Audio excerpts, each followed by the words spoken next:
All right. Hey, thanks so much for investing some time and coming to our VBS Hub on Thursday. I wanted to do a quick rundown of everything we know about VBS thus far. Okay, here's everything we know about VBS. Let's go. So here are just a few things that God has spoken over VBS, words that we're kind of clinging to. And one of them is that we are inviting kids into a friendship with God. Like that's one of the main points of emphasis that God has just kind of put on our hearts about this year's VBS. The second is that, man, we have seen just visions and pictures of God raising up an army of kids to stand for truth and reach out to their community. And that's why this year, outreach is going to be a big deal when it comes to VBS. How is VBS going to impact the community at large around us? And we're actively thinking about that. That's why it's one of the brainstorm sessions we're going to have on Thursday. Here's a fun picture that one of our Kid Life pastors had. Is VBS is not the meal. VBS is just an appetizer.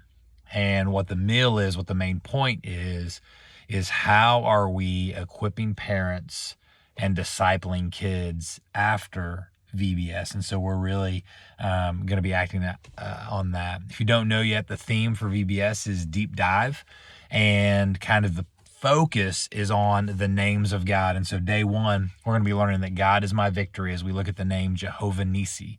The Lord our banner.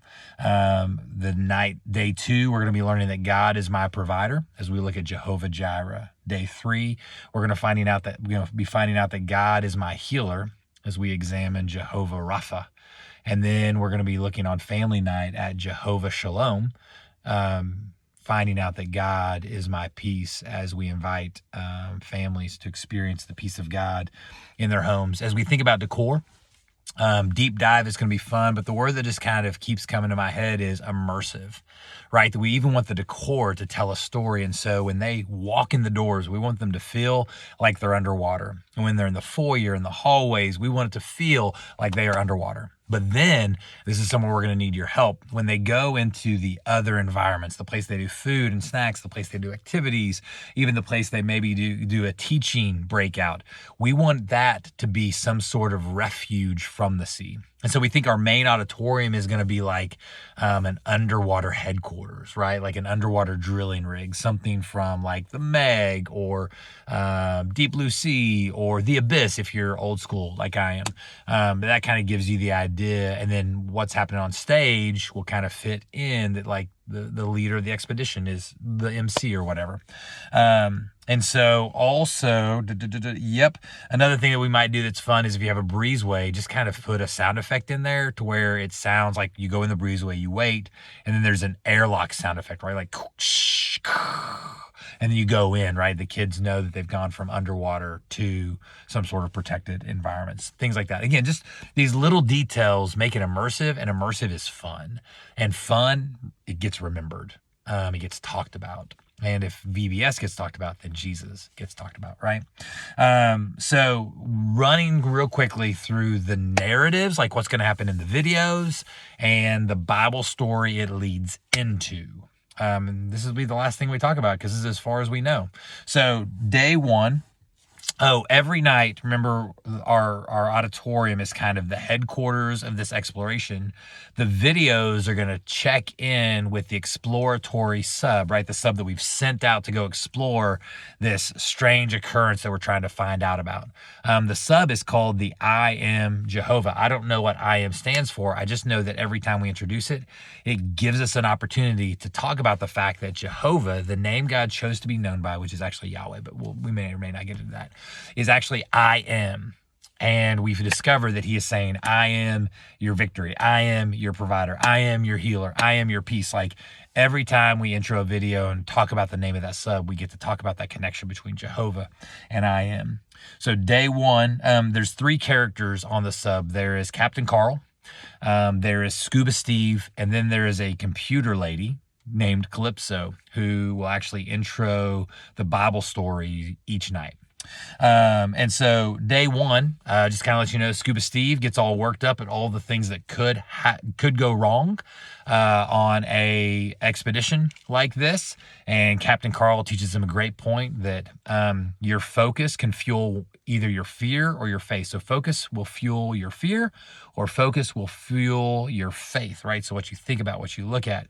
And we get to learn from Exodus 17, when Moses lifted his staff to the Lord, declaring Jehovah Nissi, the Lord is my banner. He's basically saying that God is the one who brought victory. So we're going to get to learn that God is my victory by looking at that story where not only does Moses have to lift his arm, but he has to be helped by his friends. So God is going to be our victory, but having some friends that'll help us lift our staff to the Lord, it's always a good thing to have, right? And also learning that what we focus on matters. It'll either fuel our faith or our fear. Day two, Scuba Steve is always our character that gets in trouble. This time he eats everything, even the beanie weenies. Captain Carl loves beanie weenies. And Captain Carl wakes up, finds all the food is gone, and they both flip out. But Calypso steps in and introduces them to Jehovah Jireh. And also the fact that Jesus told us to pray for daily bread. And then right as she announces this and talks about this, the food locker for that day opens up, and when they look at it, it's called daily bread. And then so the story that we're going to get to talk about is this fact that Jesus tells us to pray for our daily bread, which is pointing us back to the idea of how Jehovah Jireh provided for his people with manna. Like, manna literally means, like, what is it? They didn't know what it is, but God fed them in the desert with it for 40 years, which is unbelievable. Day three, again, Captain Carl this time gets sick. And as he's trying to decide what to do, find medicine for it, he tells Scuba Steve about this idea of Jehovah Rapha, right? Calypso will come in and help understand more. We don't really know what the Bible story is yet, so we don't know what Calypso is going to talk about. So you can help with that. If you have any ideas, let me know. But what happens is then he's going to leave and go get some rest, and Steve's going to push a button that he knows he shouldn't, and he's going to flood the sub, which is bad. But in doing that, he finds out that there's a code that resets the last command, but he doesn't know what it is. And so he cries out to Jehovah Rapha, and the moment he says Rapha, that's the code, and the ship is healed, right? Captain Carl comes out. They interact about it. Boom. Again, we don't know what the Bible story is, so if you have any ideas, let me know.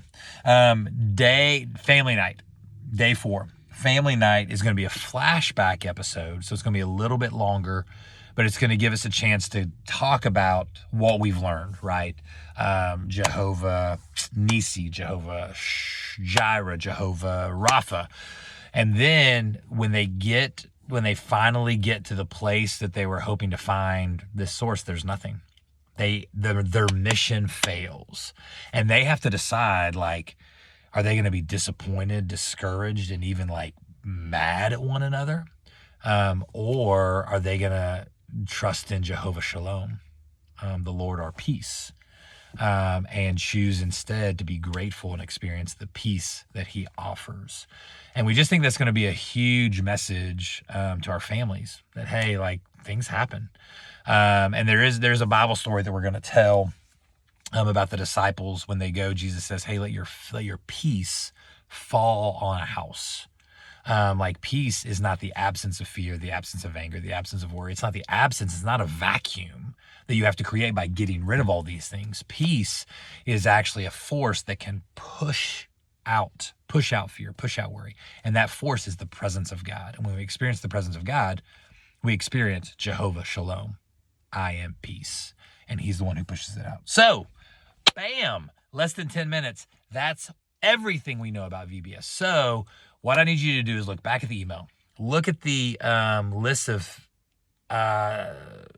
discussion topics that we're going to cover, and start looking up ideas, saving ideas in a document so you can copy and paste them into our collective documents when we're there on Thursday. And then we're going to discuss each of them for about 12 minutes. Come up with a list of amazing ideas so we can start planning out VBS. See you Thursday.